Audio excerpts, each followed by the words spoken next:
saying you don't follow the rules. Is that how you can put yourself, not put yourself in, but surround your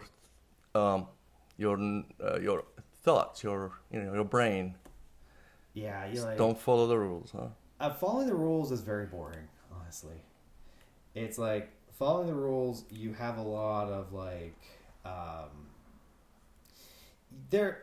The way that I always see it is this: Yeah, the rules are there for if you don't know what to do, you have something to fall back on. correct. But the rules are not something you should just stick to in a kind of way. Like if I go into it and say, okay, let's do everything cookie cutter, like we know. What does that mean, cookie cutter? Basically, it just means like you're going into it like 1-to-1, 2-to-2, 3-to-3. Like you're just making it very. We already know what's going to happen, kind of thing. Yes, they're repeatable results, but after a while, your brain gets boring with that. Yeah, Your brain gets like, I don't feel like doing this. I don't feel like because there is nothing. Nothing is challenging you. yeah, and that's the thing. What happens with my viewpoint is like this: if if you had the exact same meal every single day, even though it's your favorite meal every single day, You get eventually bored. you're gonna be like, I kind of want to eat something else. So, are you trying to say that applies on women, on men too? That's a totally different story right there. That's a totally different story. It's totally a joke.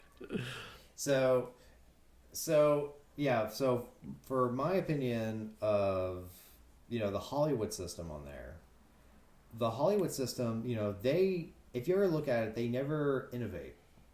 Mm. They never innovate. They're always going like, hey, you know what? Like this works. Let's do that, and let's just make a bunch of it. Okay. And Okay. so for like example with Obsession, Mm. that movie was made for $750,000. Okay. So for $750,000, they were kind of like saying, well, if the movie fails, the other movies will pay for it. Like the other kind of movies will like cover that cost eventually. Okay. But once Obsession did good and Backrooms did really good, Correct. did you see what happened in the industry after that? No. They just basically every independent studio and like even Spielberg was like, oh yeah, we're gonna buy YouTube stories now. See? Like, So I was right. Go ahead, please continue. no, I would say go ahead. What were you No, saying? no, I was just trying to say I feel like that movie they did it revived the film industry. I feel in a good way, as to look the big people, they stop looking at themselves and they start to want to save the industry because it's actually in decline, unfortunately. And now they're trying to help the industry back again up, not through Hollywood but through YouTube. Well, the way that I see what it is on there, because I can even look at someone like Spielberg or something like that, and they like where they are. They come from traditional Hollywood.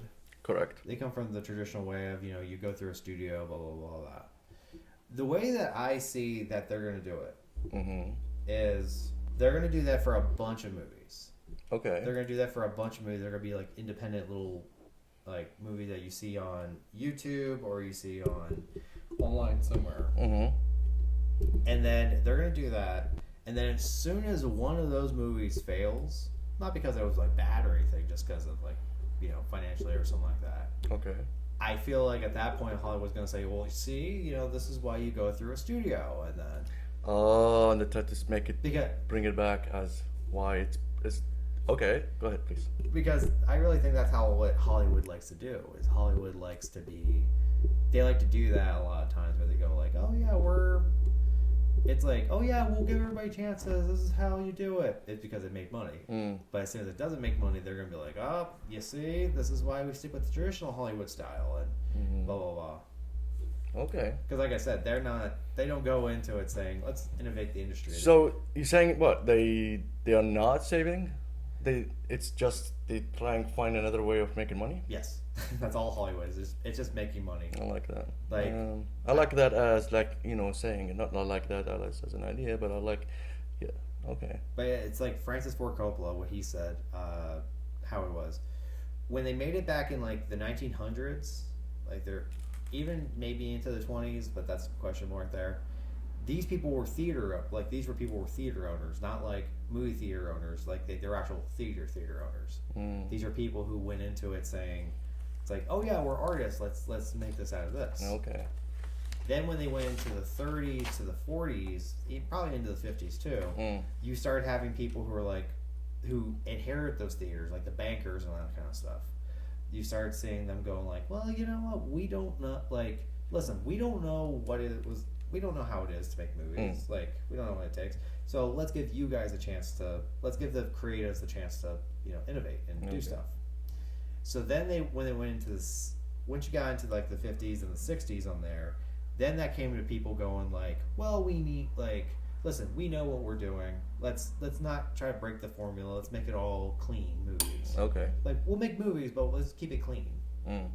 When you got into the 70s and the 80s. When you say clean, what do you mean by clean? Like not dirty? So yeah, they didn't want, like, if you looked at it like this. Good. The bad guys were never, like, the bad guys were clear cut bad guys. Okay. But yes. the bad guy always has to lose. It was actually in their rules where they said the bad guys has to lose. But it's in reality, it's not true. It's not true, but they were like, no, the bad guy has to lose. Most of the time, the bad people wins because they have a vision that they inspired in a way. So I'm not saying it like proudly about them, but unfortunately, it is. Which is why Clint Eastwood and John Wayne had a problem with each other. Why? So John Wayne came from the place of saying like Cowboy, right? John Wayne. Yeah. Okay. John Wayne Cowboy. He went into it saying, clean cut cowboys. We're the heroes. We come in, we save the day, that kind of stuff. Clint Eastwood, when he came into when I was I think it was the 70s, it was like that around that time. His cowboys were not exactly the clean cut guys. These were the wandering cowboys. Correct. They would come into a town, would have to kill a guy, and then they walk out of town. So John Wayne was more like a clean cowboy, and Clint Eastwood was like the reality rough, let's say lone wolf cowboy. It was kind of like that, scruffy beard, that kind of stuff. Yes. And when lonely, he doesn't even have a spouse or anything. Yeah. So when when Clint Eastwood asked John Wayne and was like, "Hey, let's go do a movie together," he says, "I won't work with you. Like, I'm the clean cut guy. I ain't doing this kind of stuff." Oh, so he was okay. Because they were just like. No, but Clint Eastwood was the nice, like he's being nice and asking, but John Wayne was not nice. Well, because Clint Eastwood was becoming a director at that point. He was starting to direct his own movies, produce his own movies. Just give them mentality. And that's what I'm trying to point out. It just shows you the differentiating of like what the time periods were. And mentality, I would say. It was John Wayne came from the place where the studios were like clean cut cowboys. You got to make the heroes clear heroes. Whereas the Clint Eastwood's movies were not like they weren't. He wasn't a hero. He was he was like more of like an anti-hero. Okay. Like could get a little dirty, kind of got stuff like that, and. That was just the mentality of those days. But then when you got into the 60s, 70s. Yeah. That's when the more of an independent movement started coming around, where the big studios were doing their thing, and people like independent filmmakers, like people were like, we want to make movies, but they didn't want to follow the system. Correct. They made their movies, and the studios would just buy the movies and say, "Oh yeah, you see, we've always wanted to do this. We always want to make movies." Oh, that's what they did. And then when you got in the 80s. From Tarantino says 80s was like the clean cuts, like you had to go back into the rom-coms, you had to go back into the safety movement where the bad guy was the bad guy, the good guy might be a little dirty, but you can polish him up a little bit.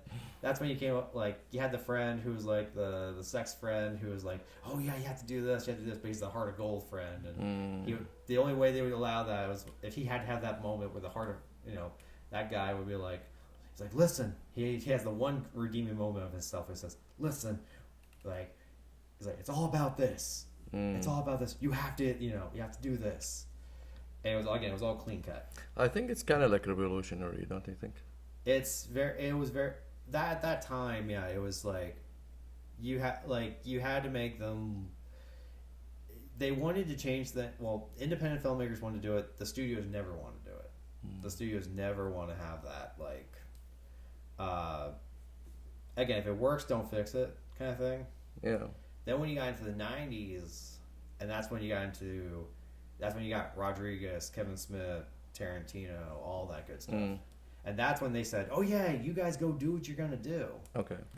But now we're going back into like the '80s again, like the '50s and the '80s, Okay. where we're now saying that, like, okay, you have to follow a certain way of doing things because the people who are running studios, for the most part, are not filmmakers. They're more like company heads. Yeah.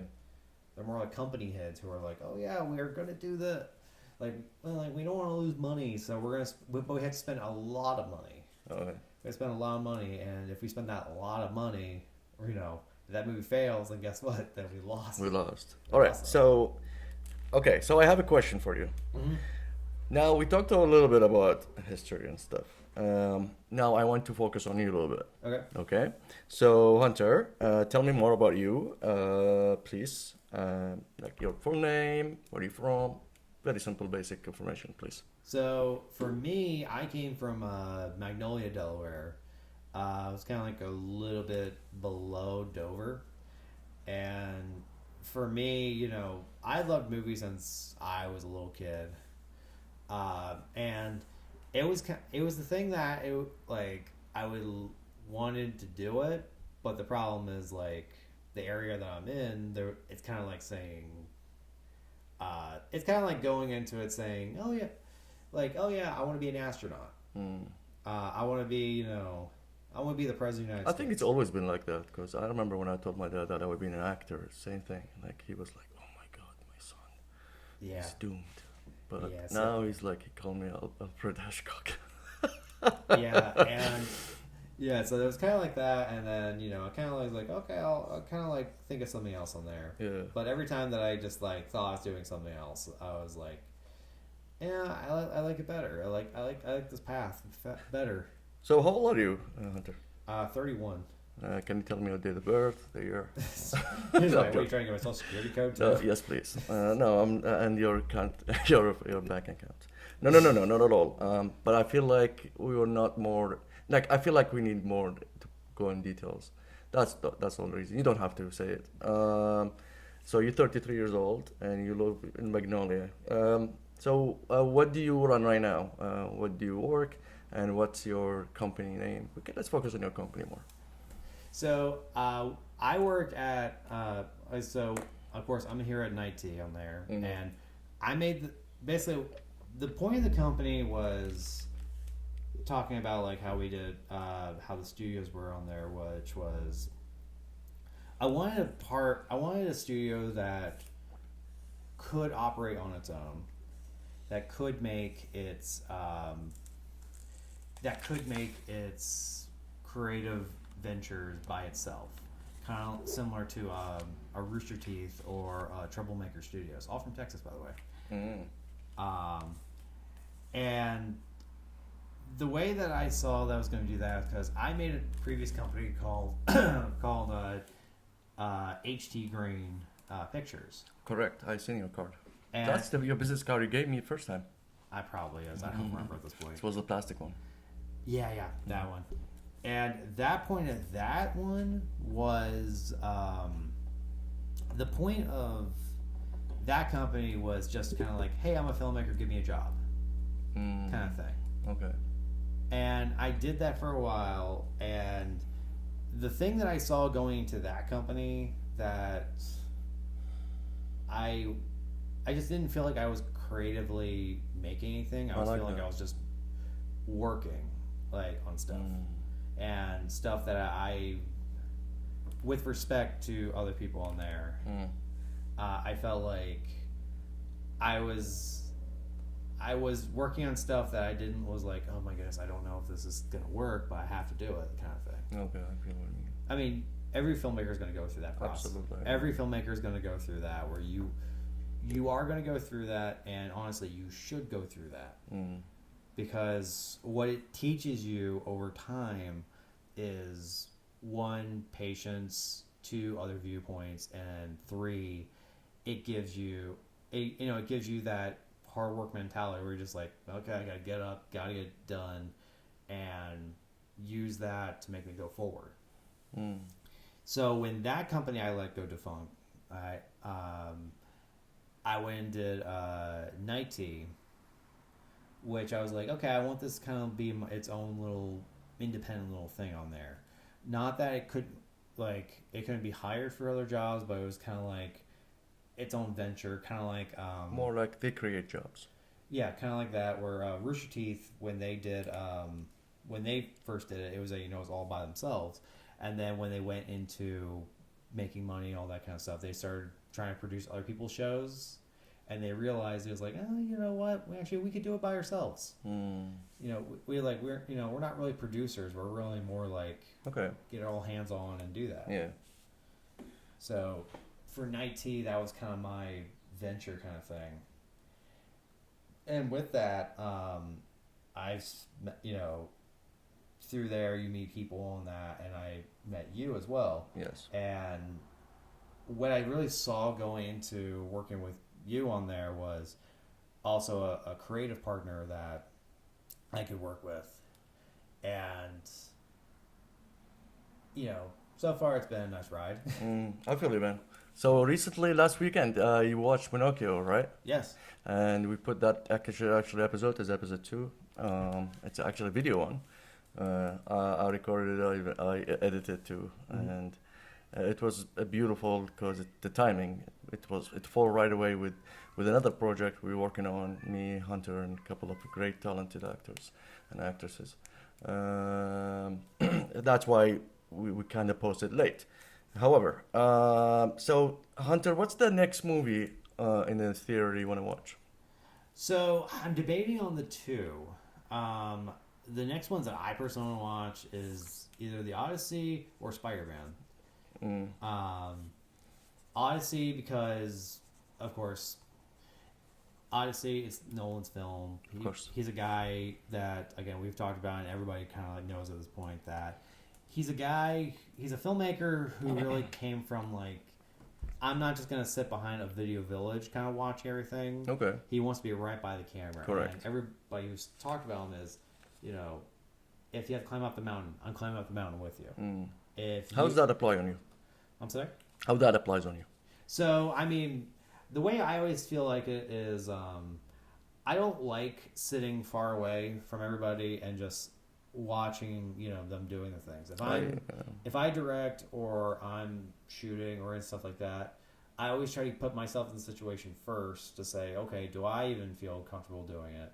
And if I don't feel comfortable doing it, I'm not going to make them do it. You taught me that actually, right? Yeah. And so, even when you were being my camera operator for a few of our films, I was right by you the whole entire time. I wasn't in another annoying. I was no, I'm joking. The only time I would not be next to you would be because the shot wise you have to you can't be in the shot, but otherwise I didn't use a monitor. I didn't use anything to watch anything. Where I've seen some filmmakers, not saying who, I've seen some filmmakers. They literally, if that thing is not up and running, then they're they can't shoot. Yeah. They don't have a video village. They can't shoot. Correct. And I mean, for some people, I can understand it. Well, I have that dilemma, you know me, but I always make it work. Yeah. It's my way. Yeah. Because the old way you used to do Hollywood style is there was no monitors. There was no stuff like that. Yeah. You had you had your director of photography, you had your camera guy that you had, and you would have to trust that person to do that shot. And you weren't sitting off in a village somewhere else. You were right there by the camera too, and you were watching how it went. Yeah. And so I believe in that too. And even when we shot the 13th, we had to go in the water, and I was acknowledging that the water was going to be cold and all that good stuff. And so rather than putting our actress through and just say, oh yeah, fine, you're all good. Yeah, I was morally supporting you on land. Yeah. And I was just like, I'm getting in the water, so I got in the water, and that water was so freezing. yeah, I remember. So for Odyssey, let's go back to what do you want to watch next? For the Odyssey and Spider-Man, when are you planning to watch the Odyssey? When are you planning to watch Spider-Man? I don't know. And Um, what about next weekend, maybe? Probably. Okay, it's gonna be my treat this time. So, do you prefer a specific one first or no? What do you mean? Like, do you want to watch the first Odyssey Spider-Man or? For me, it doesn't really matter. Doesn't matter. Like for me, they're all movies that are gonna go into theaters, and they're both experiences of how they're gonna be. I know Nolan fought for the Odyssey to be in theaters for a longer period of time, Yeah. so that one's there. But also Spider-Man. The reason I wanted to see Spider-Man is because I am a fan of the games, and I'm also a fan of when I was a kid. I loved Spider-Man growing up, and I'm judging you. hey, Spider-Man was like, and that was one how I learned how to draw. That's how I learned how to draw was watching Spider-Man cartoons and like literally, going over that. A lot of my early drawings were all Spider-Man drawings. Yeah. And then this movie also made $280 million opening day, whereas Avengers Endgame made $347 million opening weekend. So, a question for you, sir. Again, I have a couple of questions, as you see, because we really want to know who's Hunter. What is your next event you're doing? Next event on there, so the next event that I know that we're doing, it's gonna probably be in May. I'm not sure if we're ready to give out details about that yet because we haven't really locked down anything. But for that, it would be more. It's gonna be like a film showing, and so showing a few projects on there, but still talking with the person to see if the details are all good. But that's an event that I've been wanting to do for a while. Who's that other person? Yeah, I know. His name is Jimmy, and he's with Horror 360. That again, we're talking with stuff on there. Again, the details aren't fine tuned yet. Horror 365. Yes. Yeah. So we are just kind of. So I'd say once we have more details locked in, I can give more information about it. But right now, I can't even. No, you're good. You're good. I understand.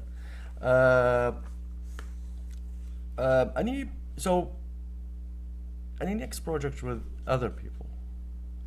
I mean, every project you kind of go into it having the aspiration of saying, you go into it saying, okay, what are we going to do next? Who can we work with? Who's the next person we can go with? Each project I don't like. Each project I take it as like one step at a time. And what is the next one you have? The next one we have coming up, I think, because we had to move one, so I'm not sure if you're working with.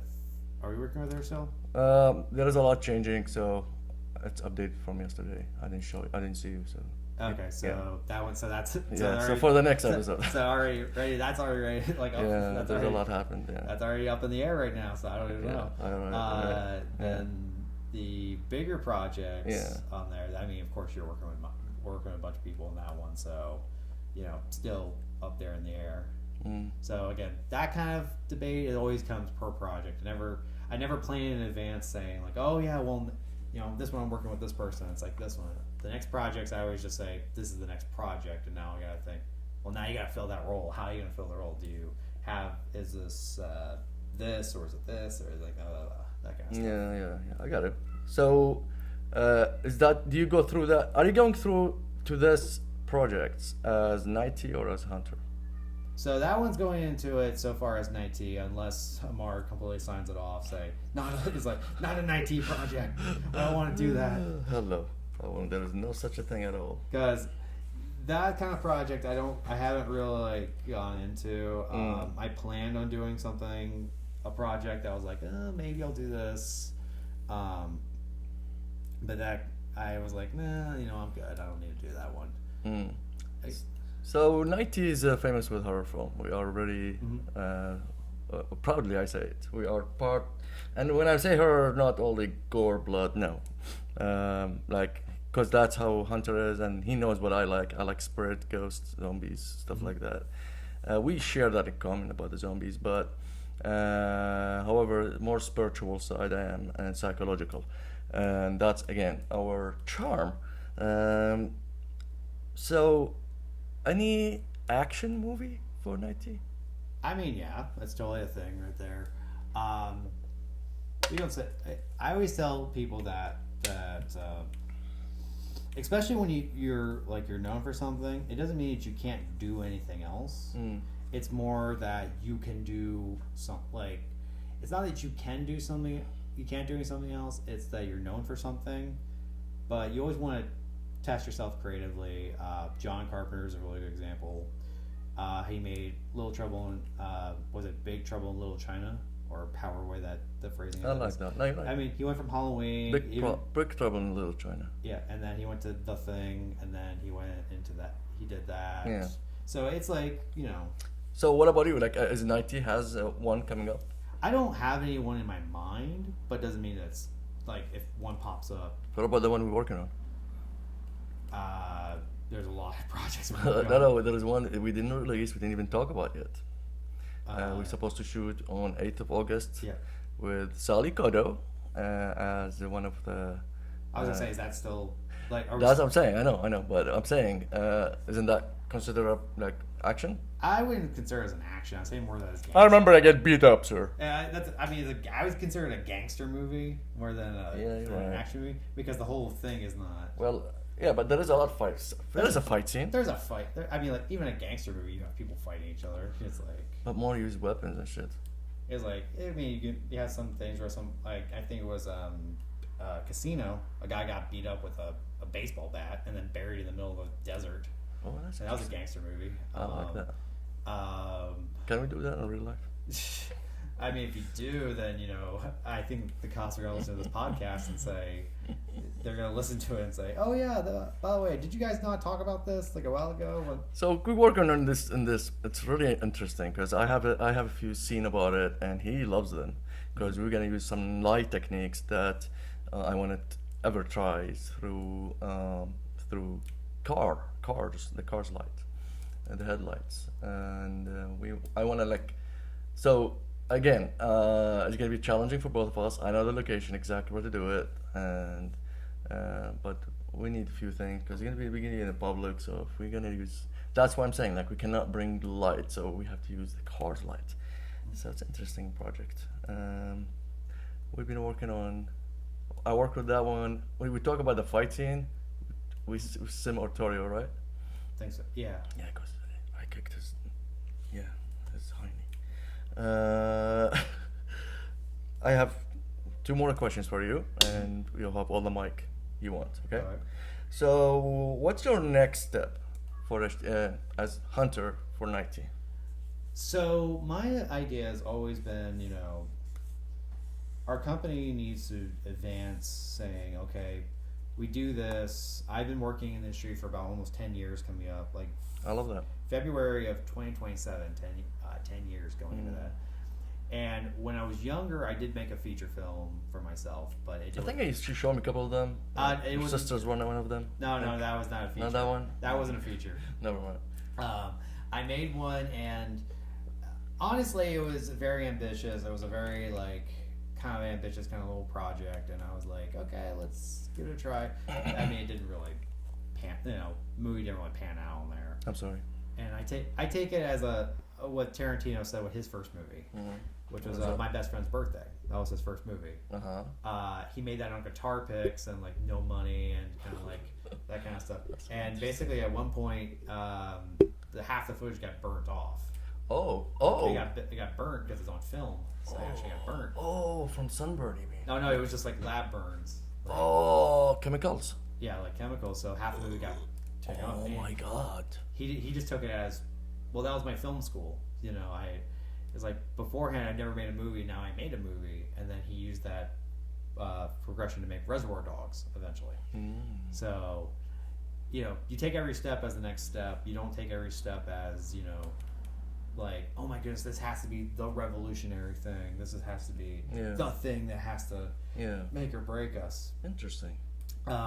you always take each step as like, okay, this is gonna work, and like this might work, and then you go like, okay, it didn't work, but guess what you took out of it? You either met this person, you learned a camera technique that you never thought of, kind of stuff. Fact. So going into your question still in there, I wanted to transition more into making features. The two features that we talked about, I even talked about saying, you know what, this kind of project, the first one we're doing, I don't really see it as a overnight success kind of movie. I look at it as like, this is our good first feature that we can play with and experiment with, and see how it feels to make a feature. That that movie, we can take it around to festivals, we can do all that stuff, but take those contacts and take that learning experience to go do it. Okay. The second one that we're planning on doing after that one that one's more of a push it, learn from like the first one. Is that November one? That's the April-May one. Okay. That one. The November one I consider like the learning experience one. Yeah, I agree with you. Even to me too. Yeah, because like there's a lot I want to talk to you about, but I want to finish this project because the last day is this Sunday, tomorrow. Yeah. And I would just want to be done with it so we can focus on that. Like I have so much ideas, so much, because you know how it is. Because a lot of people involved in it. Am I correct, Hunter? Oh yeah, like once we get into like the November film on there's this. You don't want to talk about it right now? Not in public. Because no, I just want to like who you working with right now beside me. You can say I don't want to say. No, I really don't have anybody else right now. There's nobody else. What about the scriptwriter? I mean, like that's a behind the scenes. Like, okay, maybe I'm gonna like push. Like, I'm trying that. Like, that is like a maybe that'll work, maybe that won't kind of thing. Like that script is kind of like a one that I want to make, and I want to do it, but I'm kind of like. I'm not putting all the cards in the basket, if that makes sense. Yeah, I think so, yeah. The project that we're doing Sunday, once we get that one done, then my next brain goes to the one that we're doing November. Yes, sir. Because that one's the one I want to... That's more of a writing thing. I kind of want to go into each project now as a Ben Affleck situation, how he does directing. That he says he's a one film at a time kind of guy, where he'll work on a film, then he'll shoot a movie, and then he'll work on another film, and then he'll shoot another movie. So how is Hunter will do it? I'm kind of like in there, because I was trying to do, when we did the 13th, when I kind of was in there, I wanted to do a lot of projects in between. Kind of. And we did. And... We did small ones. I wanted to do like bigger ones. Oh, like, okay. Like, kind of like there. Yeah. And my brain was, I mean, you saw how I was dedicated to. Which is, I think it's the right way to do. I think you're doing it right. And so I was not real like so. That's one at a time, That's so I prioritize one film at a time. So it's like I make so my process that I kind of want to do it is just kind of like develop a movie, then shoot a movie, develop a movie, then shoot a movie, and just kind of go in that linear path right there. So that way I'm not really overwhelming myself. Yeah. That way I'm not going like, okay, well, I'm developing and making this movie at the exact same time. I'm not developing, making, going right into right behind each other. I want to kind of give myself a moment to go, okay, let's develop this movie. Okay, do we feel like we understand this movie? And once I understand the movie, because I think it's a motorcycle outside. Yeah, I was so concerning. But that's my personal thing. What about you? For me, I think so. Let's talk about the November one. Okay. Because tomorrow is amazing, and we already know what's going on. However, for November one, I'm so excited, as you said, Hunter, because again, it's like another experience for us, or for me specifically, about lighting, and well, it's gonna be the second project, but first project we're working on with my light is this project we're working on, which is tomorrow, when the last day is. However, the budget is nice, and that's why it's giving me more freedom to be creative, and I know you will hate them, but it's gonna work. I always the way that I like to work, that kind of goes into what I think he's saying on there is the way I like to work is very much like we have to do all our prep before going into it. And because I always feel like the filming is the most expensive day you're on, and it's the most like Totally agree with you. this is when people actually show up. And the people who show up, this is my personal opinion when it kind of goes into there, is the people who show up, they have lives, they have, they have other purse strings. Are you saying you don't have a life? I really don't. Don't say that. I make movies. We do have life. That's my life. We do have lives. That's my movies. Partial lives. So people have lives, they have, other places to go, and so my mentality is, I want to keep you here to do the thing, and then after that, you go home. And the reason I like to do that is for them to feel like, okay, I'm going to make something great, I'm going to make something good, and not only am I not going to spend 6 months doing this thing, I'm going to be here for only going to be here a few days or a month at most to say, okay, we're doing this, and then you see it and you're like, oh my goodness, this came out so amazing. Robert Rodriguez does the exact same thing for his, where he'll bring an actor and he says, oh yeah, you're shooting with me for 3 days and you're gone. Yeah, that's why I feel like me and you, when we work, we see like who we can actually wrap first from the actors, so we can focus more. So that's why you always set up your scenes in a way that, like for example, this last project, you wrapped the last scene to be the first scene we shoot. So I'm sorry, you switched. Yeah, it was the last scene in the movie, but we made it the first scene we shot, and yeah, because you wanna wrap what's her name, Dawn, early, and we did. Oh yeah, okay, now I know what you're talking about. Now yes. I was like, wait a second, what are you talking about? I was like, no, yeah, we, not saying the project's what it is. The way you do is you take the heavy scenes first, so that way you get the actors. So basically, if the other actor decides, I can't come back on there, you already got a bunch of footage of them. Yes. Beforehand, so you're like, okay, we're good to go. Yeah. And then afterwards, you build on the scene later. And then you take the easy scenes later because if those scenes fail, then guess what? You can always come back and just do those little scenes. Yeah. Yep. Whereas if you have to do big scenes again, it's a whole bunch of coordination. I definitely see that in you. Definitely. So anyone you're gonna? Well, who's the next guest we're gonna welcome in our podcast soon? That's going to scheduling right now. It's like we have two right now who we're definitely getting on there. Either one's gonna be Sam or the other one's gonna be Rob, but it's all about coordination and all that good stuff right now. Okay. I have actually nothing to ask you anymore. Now your turn. Right. Well, we're actually getting closer to the end of there, and yes, we are. So my big ambition, because the one thing that we talked about in this podcast going into it was about my ambitions. What about your ambitions? Let's do that for the next episode. What do you think? All right. So you have something to talk about. Yeah, because the way I always want people to kind of go into their own. Yes, sir. I always tell people. You actually do. You absolutely. I agree with that. You really have that. Like you love to see other people's visions and what they want to do, and you want to achieve it. I've seen you a couple of times, and you put that in my heart. To actually, when I want to hire somebody, I make sure I achieve their dreams. Mm-hmm. Right? Am I correct, Hunter? Yeah, because I always say, I think it was Steve Jobs who always said this to somebody was, if you find somebody who's not passionate about it, they're gonna quit.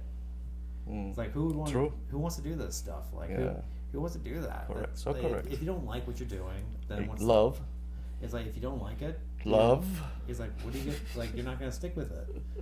But if you find people who are like, this is my actual dream, I want to do this, or this is very close to what I want to do, they're gonna stick it out. They're gonna get into it and say, oh yeah, this is our I'm going to stick it out. I'm going to do this. And that's the important part of finding people, is not only finding, what are they passionate about, but also finding, where do they want to, where they see themselves going. Is this a good stepping stone for them, or is this like It's just gonna be this is just another project. Yeah, just another project going in there. They're gonna pay them. Yeah. Yeah. I like that. Very, very interesting. As I said, Odyssey will be our next movie. Okay. Sounds good? That sounds good. I'm getting the tickets. It's next Right. Friday. Because now I work at nights. You have to quit. I'm joking. All right, guys, we reached to the end of this beautiful podcast. I hope you really enjoyed us. Anmar Chalabi and my beautiful, beautiful partner. Hey, and this is Hunter Candelaria. Thank you for tuning in for Nite-in-Time, and go make the impossible happen. Bye. Bye.